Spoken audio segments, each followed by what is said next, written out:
Vamos ao nacional, este que é. Este já mudamos aqui muita coisa. Vai-se lá saber porquê, mas vamos então ao nacional. Situação de alerta até quinta, muito bom dia, nem disse bom dia. Situação de alerta até quinta, 7 meios aéreos só em Mursa. Vamos a ter aqui alguns problemas, o que nunca aconteceu. Não, nunca acontece. Portugal permanece em situação de alerta até pelo menos 21 de julho, conforme anunciou o Governo na terça-feira. A situação deverá ser reavaliada neste dia. Ontem, 40 idosos foram retirados por precaução do lar de Fiolhoso devido ao incêndio de Mursa. O fogo deflagrou no domingo e estendeu-se aos concelhos de Vila Pouca da Guiar e de Valpaços. Neste incêndio, que começou perto da aldeia de Cortias, registou-se na segunda-feira a morte de um casal de idosos que foi encontrado dentro do carro acidentado na área ardida. Os destaques de hoje vão para fogo em Chaves em fase de resolução. Recorde de temperatura em Portugal foi o terceiro mais alto da União Europeia e situação de alerta prolongada até quinta-feira. Vamos então ao primeiro destaque, fogo em Chaves em fase de resolução.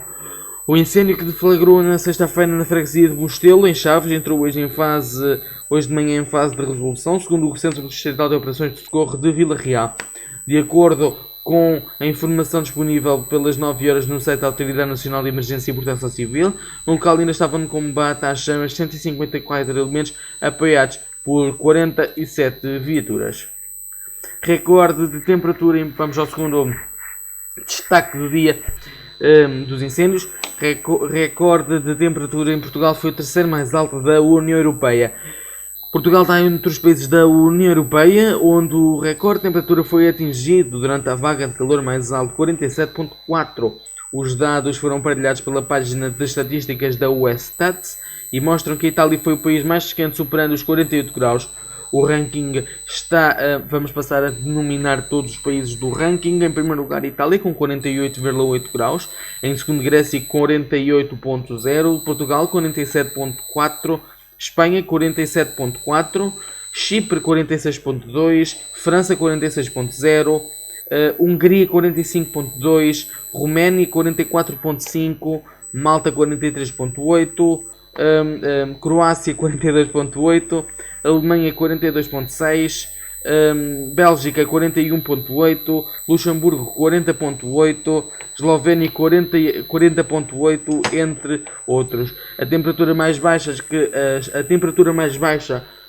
se registrou foi na Irlanda, 33,4, seguido acima da Estónia e da Dinamarca, respectivamente com 36,6 e 36,4.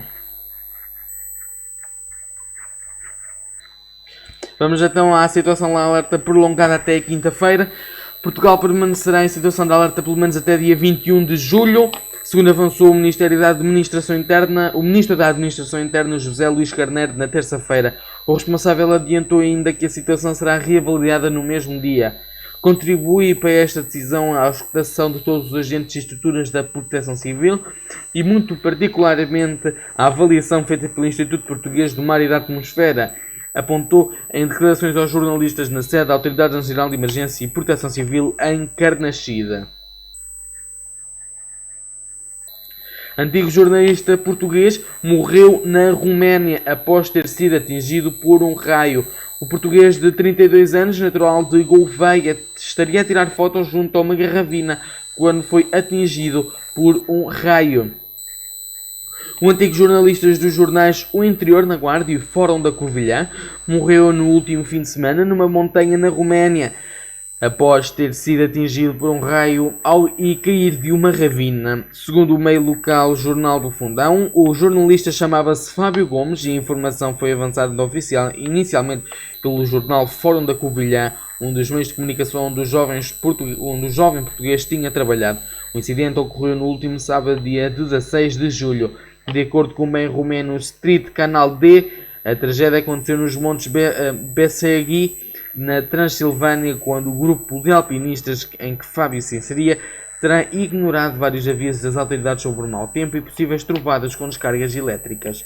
O jornal informa ainda que o português natural de Gouveia estaria a tirar fotos junto a uma ravina quando foi atingido por um raio que ainda depois pela encosta Foi feita uma tentativa de resgate, mas os ventos fortes do local não permitiram a manobra. O corpo foi recuperado no domingo com recurso à escalada. O antigo jornalista vivia atualmente na Roménia desde 2015 e trabalhava atualmente numa empresa de informática. Era um entusiasta por viagens e partilhava com regularidade nas redes sociais. Sem vestido e sem dinheiro, noivas relatam um pesadelo com loja do Porto. Loja fechou repentinamente e noivas sentem que foram burladas. Defesa da proprietária da loja fala em processo de insolvência e atribui culpas à pandemia e à guerra. O sonho de qualquer casal é que tudo esteja perfeito no dia do casamento. Mas para mais de uma centena de noivas, este desfecho tornou-se mais distante a pouco tempo do grande dia. Sem vestido e sem dinheiro. Foi assim que várias mulheres que escolheram o seu vestido na Angels, vestidos de noivo no Porto, se viram recentemente com algumas delas a serem informadas através da advogada da proprietária daquela loja que a sua constituinte tinha sido obrigado a encerrar a sua atividade, iniciando um processo judicial de insolvência, não sendo por isso possível entregar qualquer vestido ou devolver valores já liquidados. O sucedido causou uma onda de indignação nas redes sociais e num grupo criado na rede social WhatsApp que reunia mais de uma centena de noivas alegadamente lesadas. Joana, um nome fictício, contou à Lusa que fez a primeira prova a 9 de outubro de 2022. Escolhi, tirei medidas e paguei 250 euros, mais de metade do valor total. Recordou explicando que a dona do estabelecimento lhe disse que há um mês antes do casamento seria feita uma nova prova, já com o vestido pronto, para ver se estava tudo bem. Quarta-feira passada entrei em contacto com a dona e pergunto para quando agendávamos a prova final, que ficou para sábado, dia 23 de julho. Foi atenciosa, falou comigo, tudo direitinho, acrescentou. Contudo, o rumo da história mudaria drasticamente no dia seguinte, quando faltavam apenas pouco mais de 30 dias para o casamento.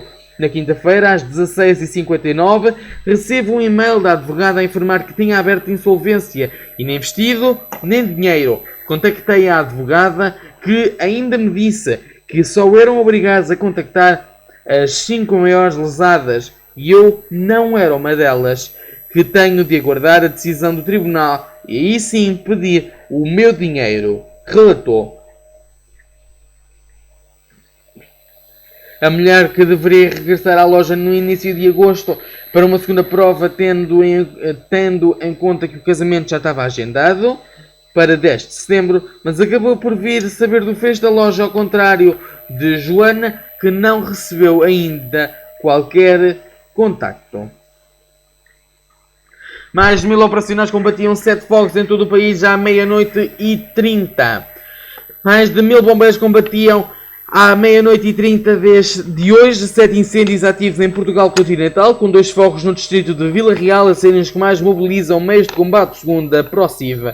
De acordo com a informação disponível à meia-noite no site da Autoridade Nacional de Emergência e Proteção Civil, no terreno a combater os fogos ativos estavam 1011 operacionais apoiados por 337 viaturas. Os incêndios nos concelhos de Murcia e Chaves, no distrito de Vila Real, são os que continuam a mobilizar mais meios de combate, com um total de 932 operacionais e 298 viaturas. O incêndio de Murcia, como já dissemos, já obrigou a retirada de habitações de 79 pessoas que foram realojadas temporariamente numa zona de apoio, instalada num pavilhão da vila. À meia-noite e 30 estavam a mobilizar 763 operacionais com apoio de 265 veículos. Devido a este incêndio no concelho de Murcia, também se encontra cortada a Estrada Nacional 15 em Murcia, ligação de Pópulo à Estrada Municipal 314 e está condicionada à circulação na Estrada Nacional 212 em Filhoso e Vilares. Já um incêndio que flagrou esta sexta-feira na Vila de Bustelo, do concelho de Chaves, era combatida à meia-noite por 170 operacionais apoiados por 53 veículos. A situação de alerta no nível de resposta mais baixo previsto na Lei de Bases da Proteção Civil estava em vigor em Portugal Continental desde a meia-noite de segunda-feira e até às 23h59 desta terça-feira, tendo em conta que a descida de temperaturas depois de o país ter estado 7 dias em situação de contingência. Governo adjudica construção do novo Hospital de Lisboa Oriental. O Governo adjudicou a obra do novo Hospital de Lisboa Oriental, que será construída em Marvila, num regime de parceria público-privada, anunciou hoje em comunicado o Ministério da Saúde. Segundo a nota enviada às redações, o despacho, contudo, assinado pela Ministra da Saúde, Marta Temido, e o Secretário de Estado do Tesouro, João Nuno Mendes, atribuiu o projeto à proposta apresentada pelas empresas Aigena, Edifícios Hospitalares, SGPSA, Infrared, Infrastructure V Investments Limited, Motengil Engenharia e Construção, Motengil Europa e Manvila Manutenção, Exploração de Instalações e Construção S.A. A nova unidade hospitalar vai ser construída numa área total de 180 mil metros quadrados, na zona de Marvila, ao contar com 875 camas, garantindo a maior parte da atividade desempenhada atualmente no Centro Hospitalar Universitário de Lisboa Central, que agrega Hospital de São João, de Santa Maria, Santo António dos Capujos, Hospital Dona Estefânia, Maternidade Dom Alfredo da Costa e o Hospital Curry Cabral. Além de todas as especialidades clínicas disponíveis na atual 6 unidades do Centro Hospitalar Universitário de Lisboa Centro, o Centro Hospitalar, o Hospital Lisboa Oeste, o Hospital Lisboa Oriental, vai incluir ainda as especialidades de reumanologia, medicina nuclear e radio-oncologia e manter uma ligação reforçada à faculdade com forte componente de ensino e investigação. Para o Executivo, a nova unidade hospitalar vai ter um impacto positivo não só na cidade de Lisboa, mas em termos médicos, mas também para a região de Lisboa e Val do Tejo, com o Hospital de Fim de Linha para as populações do Alentejo e Algarve, com vista a reduzir as desigualdades dos acessos aos cuidados de saúde.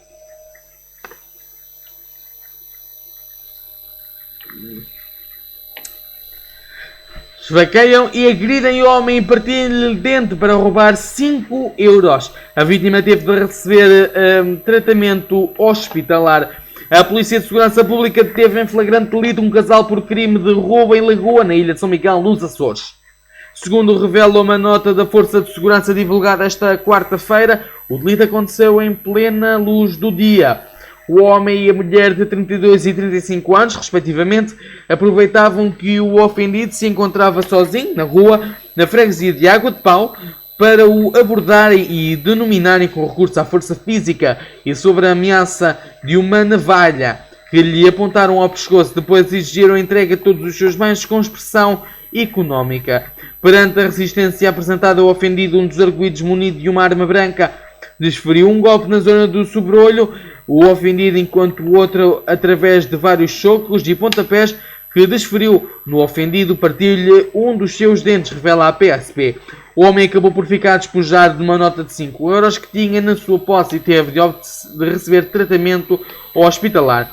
Os arguidos encontram-se indicados pela prática de vários crimes ocorridos recentemente naquela localidade.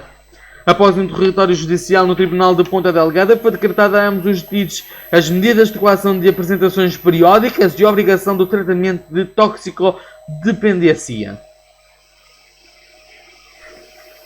Braga vai candidatar-se a receber conferência da Unesco. O município é atualmente considerado uma cidade criativa pela Unesco no domínio de Media Arts desde 2017. O presidente da Câmara Municipal de Braga vai apresentar esta sexta-feira em Santos, no Brasil, a candidatura para acolher a reunião da Assembleia Geral da Rede de Cidades Criativas da Unesco em 2024. De acordo com o jornal O Minho, o autarca viajou até Santos para participar na conferência deste ano e apresentar esta candidatura. Depois desta apresentação, de cerca de 100 cidades presentes votarão para escolher a quem receberá em 2024 a 16ª Conferência Anual de Rede de Cidades Criativas da Organização das Nações Unidas para a Educação, Ciência e Cultura, Unesco. Para 2023, a cidade escolhida foi Istambul, na Turquia. O município é atualmente considerado uma cidade criativa pela Unesco nas áreas da Media Arts, desde 2017, fazendo parte de uma rede de 246 cidades espalhadas por todo o mundo, que a organização consideram que colocam a criatividade no centro do seu desenvolvimento. Atualmente é a única cidade na Península Ibérica com esta denominação dada pela organização.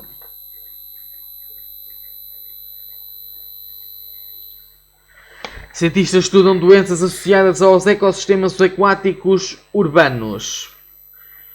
Uma equipa de cientistas da Universidade de Coimbra lidera um consórcio europeu que reúne 13 parceiros de 10 países para estudar o risco de doenças associadas à degradação dos ecossistemas ribeirinhos urbanos.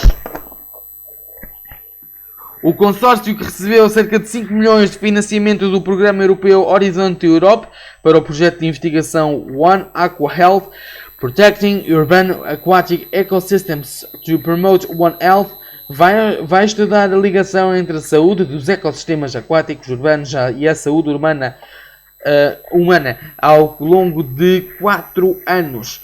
A investigadora do Centro de Ciências do Mar e do Ambiente, Maria João Feio, da Faculdade de Ciências e Tecnologias da Universidade de Coimbra, explicou que o objetivo do projeto é demonstrar que a saúde dos ecossistemas de água doce e da saúde e o bem-estar humano em contextos urbanos estão altamente interligados e é que a melhoria resulta de uma melhoria do outro.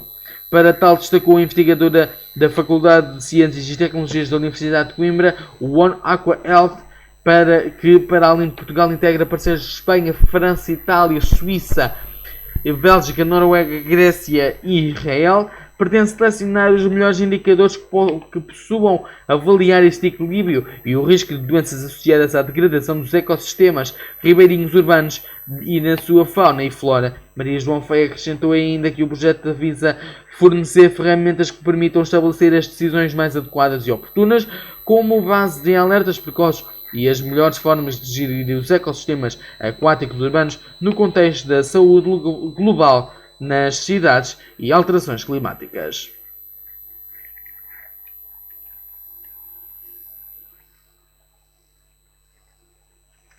Vamos aos destaques mundiais. Os serviços secretos norte-americanos apagam mensagens do ataque ao Capitólio. Os serviços secretos dos Estados Unidos apagaram mensagens de texto trocadas na época do ataque ao Capitólio em 6 de janeiro de 2021, apesar dos pedidos do Congresso e de investigadores federais para sua preservação. A informação foi confirmada esta terça-feira pelo próprio organismo de segurança em resposta a uma intimidação da comissão que investiga as circunstâncias dos incidentes registrados no Congresso e do envolvimento do ex-presidente norte-americano Donald Trump.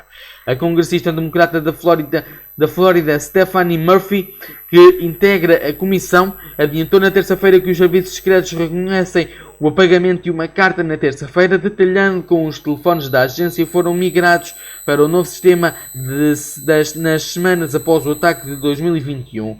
Simultaneamente, a congressista explicou que os serviços secretos remeteram aos agentes a decisão relativamente aos registros eletrónicos a manter e a apagar durante o processo. Stephanie Murphy esclareceu que, embora a agência tenha entregado um grande número de registros e documentos, o que a Comissão ainda procura é a comunicação eletrónica entre os agentes no dia anterior ao ataque e quando uma multidão invadiu o edifício do Capitólio a 6 de janeiro do ano passado. Putin diz que não vê desejo de Kiev em cumprir acordo prévio de paz. O presidente russo falou de um acordo de paz praticamente alcançado em março. Vladimir Putin afirmou esta quarta-feira que não vê desejo por parte da Ucrânia em cumprir um acordo de paz preliminar praticamente alcançado no mês passado de março. As declarações do presidente da Rússia foram feitas aos jornalistas depois de uma visita ao Irão, quando foi questionado sobre um possível encontro com o seu homólogo ucraniano, Volodymyr Zelensky. O resultado final, é claro, depende da vontade das partes contratantes de implementar os acordos que foram alcançados. Hoje vemos que os seus poderes em Kiev não têm esse desejo. Isso foi citado pela Reuters depois de dizer que a Ucrânia não tem cumprido um acordo praticamente alcançado em março, sem revelar mais pormenores. Sublinhe-se que esta é a segunda viagem de Putin ao estrangeiro desde que a Rússia invadiu a Ucrânia no final de fevereiro. O chefe de Estado russo esteve com os seus homólogos do Irão e da Turquia para discutir o conflito na Síria. Além disso, foi também discutida uma proposta que tem o apoio da ONU para retomar as exportações de cereais ucranianos. Vamos então à nossa notícia da Ucrânia. A Ucrânia cria uma comissão para monitorizar armas fornecidas pelo Ocidente. O presidente ucraniano Zelensky anunciou a criação de uma comissão parlamentar para monitorizar a utilização do armamento fornecido pelo Ocidente para prevenir o que chamou de desinformação por parte da Rússia. O líder ucraniano pediu na terça-feira ao Parlamento da Ucrânia para implementar uma iniciativa apresentada pelo chefe do gabinete do presidente, Andrei Yermak, para criar a comissão. Na declaração diária à população, Zelensky sublinhou, no entanto, que as tropas ucranianas não foram até ao momento acusadas de possível uso de indevido de armamento doado pelos aliados. Os nossos parceiros estão totalmente informados sobre como usamos as armas fornecidas, acrescentou, mas para eliminar qualquer manipulação por parte de propagandistas russos e daqueles que ajudam na Ucrânia, começará a funcionar uma ferramenta adicional do escrutínio parlamentar, disse Zelensky. Na terça-feira, o Parlamento ucraniano aprovou as demissões dos chefes dos serviços de segurança e da Procuradoria-Geral propostas por Zelensky. A substituição dos dois funcionários foi anunciada na noite de domingo pelo chefe de Estado, que os criticou pelos esforços insuficientes na luta contra espiões russos e colaboradores de Moscou envolvidos na invasão iniciada no final de fevereiro. Segundo a imprensa local, Zelensky assegurou que foram registrados 651 processos criminais por alta traição e colaboração entre funcionários e procuradores, órgãos de investigação e outros órgãos encarregados de fazer cumprir a lei. A invasão russa foi condenada na generalidade da comunidade internacional, que correspondeu com o envio de armamento para a Ucrânia e o reforço de sanções económicas e políticas de Moscovo. Também, segundo as Nações Unidas, 15 milhões e 70 mil pessoas necessitam de assistência humanitária na Ucrânia. A ofensiva militar russa causou a fuga de mais de 16 milhões de pessoas, nas quais 5,7 milhões para fora do país, de acordo com os mais recentes dados da ONU. A Rússia lançou no dia 24 de fevereiro deste ano uma ofensiva militar na Ucrânia que já matou mais de 5 mil civis, segundo a ONU, que alerta para a probabilidade de o número real ser muito maior. Hackers russos atacam o Ministério dos Negócios Estrangeiros português. Os piratas informáticos usaram imagens das embaixadas portuguesas para atacarem outros membros da NATO.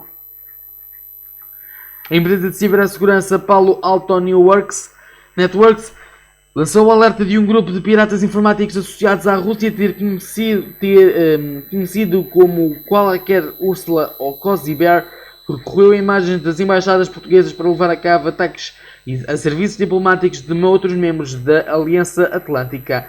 Os ataques foram detectados entre maio e junho deste ano e começaram com o envio de e-mails de phishing, com um ficheiro que descrevia uma alegada reunião com o embaixador português. Notar que estes e-mails faziam uso de imagens usadas pelas embaixadas portuguesas. A Palo Alto indica que este e-mail enviado pelos hackers russos terá sido efetivamente visto por um trabalhador do Ministério dos Negócios Estrangeiros do governo português e reencaminhado para a Embaixada do Egito e posteriormente para outras missões diplomáticas ocidentais e membros da NATO. Acredita-se que estas campanhas tiveram como alvo as várias missões diplomáticas ocidentais entre maio e junho de 2022. Os íngudos incluídos nestas campanhas sugeriam ter como alvo a embaixada portuguesa, assim como a embaixada estrangeira no Brasil. Em ambos os casos, os documentos de phishing continuam um link para um ficheiro HTML malicioso que servia para instalar ficheiros maliciosos adicionais nas redes em questão.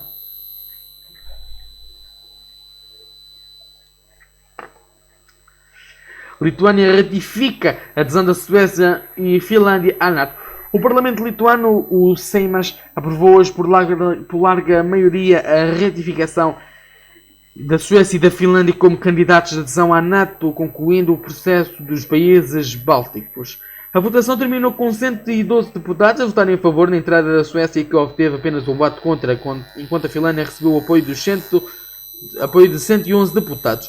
Com esta votação ficou completa a ratificação parlamentar do país báltico ao pedido de admissão à Organização do Tratado do Atlântico Norte, na sigla em inglês, formalizando que em julho, pelos dois países nórdicos até agora associados à Aliança Atlântica, mas não membros plenos da organização. As votações decorreram na presença dos embaixadores sueco e finlandês e foram recebidos com aplausos de todos os deputados presentes no Parlamento. Os três países bálticos apoiaram desde o início as aspirações suecas e finlandesas de aderir à NATO, precipitadas pela agressão da Rússia à Ucrânia e anos após a neutralidade militar por parte destes dois parceiros nórdicos da União Europeia. A Lituânia, Letónia e Estónia consideram que a incorporação desses países fortalecerá a segurança regional, especialmente no que diz respeito ao chamado corredor de Suwałki, que percorre a fronteira lituana e polaca e liga o enclave russo de Kaliningrado à Bielorrússia. Este corredor constitui o único canal de comunicação que pode fornecer eventuais reforços da NATO para proteger os países bálticos em caso de necessidade, mas pode facilmente ser cortado pelos russos.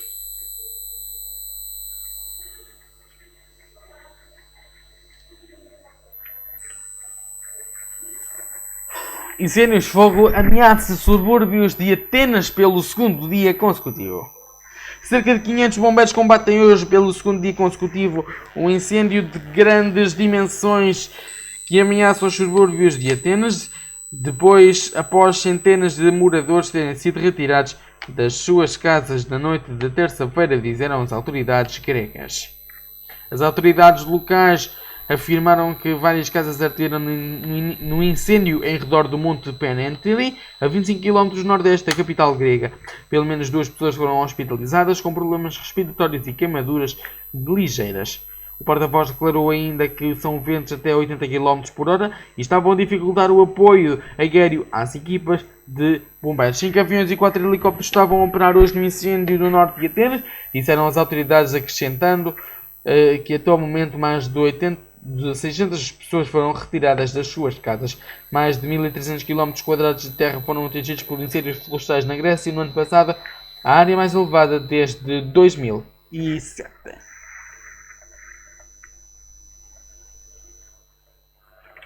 Vamos ao desporto. Futebol Clube do Porto reage à interdição do Dragão. Vamos reverter esta decisão. Azuis e brancos foram castigados com 2 jogos à porta fechada. O Futebol Clube do Porto vai recorrer do castigo de 2 jogos de interdição do Estádio do Dragão no Porto, que foi determinado na terça-feira pelo Conselho de Disciplina da Federação Portuguesa de Futebol, anunciou hoje o campeão nacional.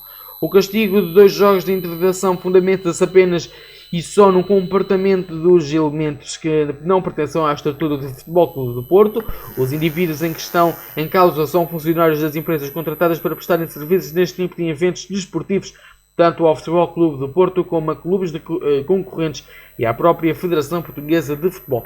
Foi por isso mesmo que o Futebol Clube do Porto irá convictamente recorrer e a reverter esta decisão, argumentaram os azuis e brancos através da newsletter Dragões Diário. Em comunicado, a secção profissional do órgão disciplinador federativo explicou ainda que sancionou os campeonatos nacionais com uma multa de 25.245 € por causa de arremesso de objetos em reflexo no jogo e insoberância qualificada de deveres durante o clássico entre o Futebol Clube do Porto e Sporting na 22ª jornada da Primeira Liga em 2021-2022. O Conselho Disciplinar da Federação Portuguesa de Futebol condenou também o coordenador de segurança da SAD do Futebol Clube do Porto, João Paulo Sousa, a pagar uma coima de 1.530 € no passado, ao passo que o diretor de campo e o diretor de segurança, Ricardo Carvalho e Carlos Carvalho, respectivamente receberam multas de 918 €. Estes castigos foram divulgados após a instauração de um processo de inquéritos aos incidentes verificados na recepção aos Dragões dos Leões, tais como o arremesso de objetos de apanha-bolas e objeto mediático em forma de projétil o comportamento de assistentes do recinto desportivo e de elementos de equipa de ativações publicitárias. Tricombilha, Rochinha mostra-se a análise dos reforços frente ao AS Roma. Primeira e única vitória para os Leões no estágio do Algarve. Os reforços estiveram bem, mas quem já estava no clube foi o verdadeiro destaque da partida. O Sporting fechou o estágio no Algarve na terça-feira da melhor forma, depois dos 2 empates seguidos. É o caso para dizer, a terceira é que foi de vez. Os Leões apresentaram o seu tradicional 3-4-3 com um ataque dito fluido. Sem Paulinho foi Edwards quem ocupou a posição e deu mobilidade à equipa. A equipa verde e branca entrou dedicada a dominar a partida, mas nos primeiros 20 minutos foram complicados nesse aspecto. A AS Roma tomou conta das rédeas da partida, aproveitando algum nervosismo da defesa leonina para compensar frente ao ataque ia causando estragos à linha de 3 defesas do emblema italiano, deixando boa impressão aos olhos de Ruben Amorim. Pedro Gonçalves marcou o primeiro da partida de grande penalidade. Gonçalo Inácio deu um empate à AS Roma através de um autogolo. O mesmo jogador garantiu a reviravolta no marcador. Já na segunda parte, uma vantagem que durou até ao pontapé indefensionável de Pellegrini. Tabata foi autor do gol da vitória dos Leões. Não foi a única vitória do Sporting neste estágio do Algarve.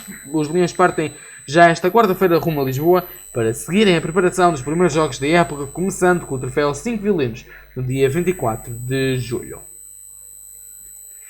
O Benfica negocia a saída de Pizzi para o Dubai. O médio português deve deixar os encarnados em definitivo e arrumar aos Emirados Árabes Unidos. Pizzi pode estar de saída para se despedir a título definitivo do Benfica. Depois de meia temporada emprestada ao médio português, está a ser negociado a título definitivo para um clube no Dubai, uma informação que já está a ser avançada esta quarta-feira pela imprensa desportiva nacional. O Internacional Luz tem um dos salários mais altos do atual plantel e não entra nas contas de Roger Smith para a nova época. Há 3 milhões de euros anuais que a SAD encarnada poupa com a sua saída definitiva. Pizzi, 32 anos, teve cedido ao Başakşehir da Turquia. Na segunda metade da época passada fez parte da pré-época das zagas neste ano, mas rumo agora definitivo para os Emirados Árabes Unidos. Red Bull confirma que está atenta a Mick Schumacher. Helmut Marko revelou que a equipa austríaca tem tido particular interesse ao evoluir a carreira do jovem alemão. Mick Schumacher tem dado nas vistas dos últimos 2 grandes prémios realizados. O alemão pontuou pela primeira vez em Silverstone e na Áustria voltou a somar pontos para a sua classificação no Mundial de Fórmula 1. Algumas voltas na batalha com Lewis Hamilton colocaram-no em destaque e soube-se agora que o jovem alemão anda a ser seguido de perto pela Red Bull Racing. Na Red Bull estamos de olho nos jovens pilotos e o Mick é um deles.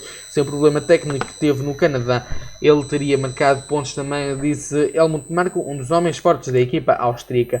Schumacher está ligado à academia da Ferrari, mas em declarações de Marko à RTL podem também não ter sido inocentes. O responsável da Red Bull deixou rasgados elogios ao piloto da Haas. Recorde-se que Mick Schumacher venceu as 2 categorias de jovens no seu segundo ano na respectiva competição. Na Fórmula 3 sagrou-se campeão em 2018.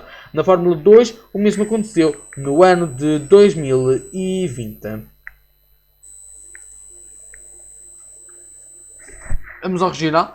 Portugal chama. Tenha cuidado. Poça. É que mudaram aqui coisas e eu não estou muito familiarizado com isto. Não, é para aqui. É isto. Na AFSEIT, o projeto que pode mudar a segurança portuária. Ontem foi a dia do CESAM, Centro de Estudos de Ambiente e do Mar, apresentar o projeto NavSafety a um grupo de eurodeputados membros da Comissão de Pescas que estão a visitar Portugal com o propósito de conhecer as condições operacionais e alguns portos nacionais, bem como as soluções tecnológicas disponíveis no mercado. Algumas das tecnologias em desenvolvimento nos centros de conhecimento, como é o caso do projeto NavSafety.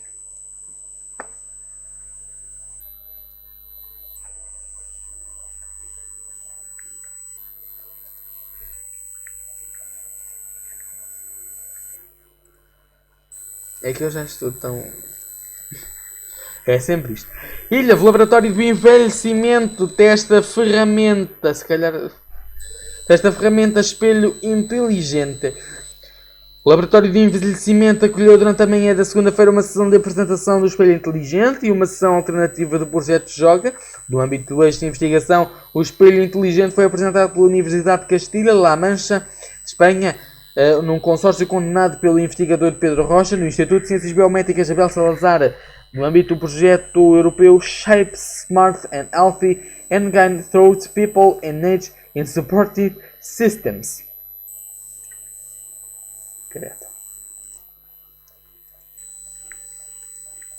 Santa Maria da Feira, hospital com realização histórica, mais de 100 mil cirurgias em 6 meses. O Centro Hospitalar de Entro Douro e Volga, com sede em Santa Maria da Feira, operou no primeiro semestre de 2022 mais de 100 mil doentes, mais de 10 mil doentes, o que a respectiva administração classificou como o recorde da estrutura, integrando além do Hospital de São Sebastião também a unidade de São João da Madeira e Oliveira das Meias. O Centro Hospitalar Entre Douro e Volga está em funcionamento desde 1999 e nunca registrou uma atividade cirúrgica tão elevada num período de 6 meses.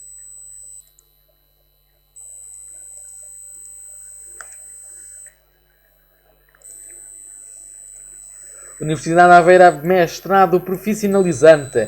O novo formato do mestrado de carácter profissionalizante terá início em 2022-2023 na Universidade de Aveiro e trata-se de um curso mais curto que o formato convencional em 2 semestres. O novo curso em Competitividade e Desenvolvimento de Negócios é proposto pelo Instituto Superior de Contabilidade e a administração da UA-ISCA. Há ainda outras novas propostas ao reajuste de planos de estudo de mestrados já existentes. A segunda fase de candidaturas decorre até dia 3 de agosto. Oliveira do Bairro extinguido.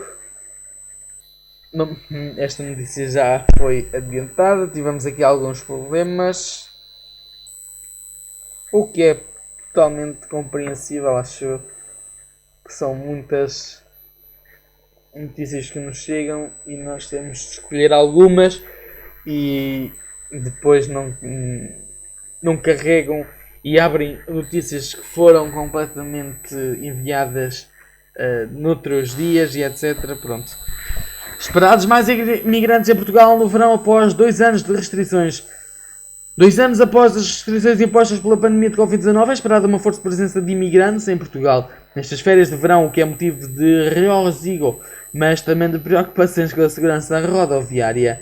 Para Paulo Cafofo, é a grande expectativa a reação da presença de imigrantes portugueses e luso-descendentes em Portugal nestas férias, restabelecendo assim uma ligação física ao país que a pandemia interrompeu. Desejamos um regresso com boa energia, que tragam não só o seu exemplo daquilo que nos dão, enquanto inspiração de quem vence na vida com muito empreendedorismo e coragem, mas também tragam investimentos, referiu.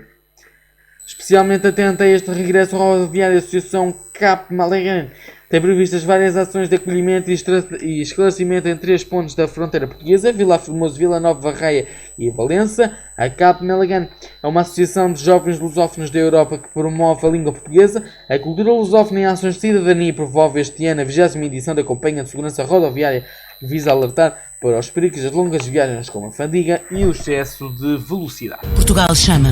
Tenha cuidado. Foge. A pessoa está tão enraizada com os antigos códigos. Muito obrigado por estarem. Muito obrigado a todos por estarem aqui na emissão das 11. Nós voltamos. É este, não? Muito obrigado a todos os que estiveram na emissão das 11 do dia 20/7. Continuação de um bom dia e até amanhã.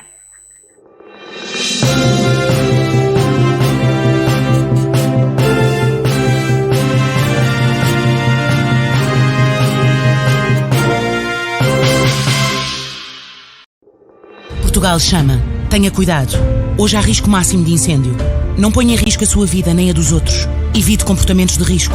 Se vir algum comportamento perigoso, ligue 112. Saiba mais através do 808 200 520 ou em portugalchama.pt. Portugal. Vagos Metal Fest 2022. Dias 28, 29 e 30 de julho na Quinta do Ega. O regresso em força com o cartaz mais potente de sempre. Dimmu Borgir, Testament, Emperor, Exodus, DRI e muito mais. Sabes onde é Vagos? Vagos é aqui. Vagos.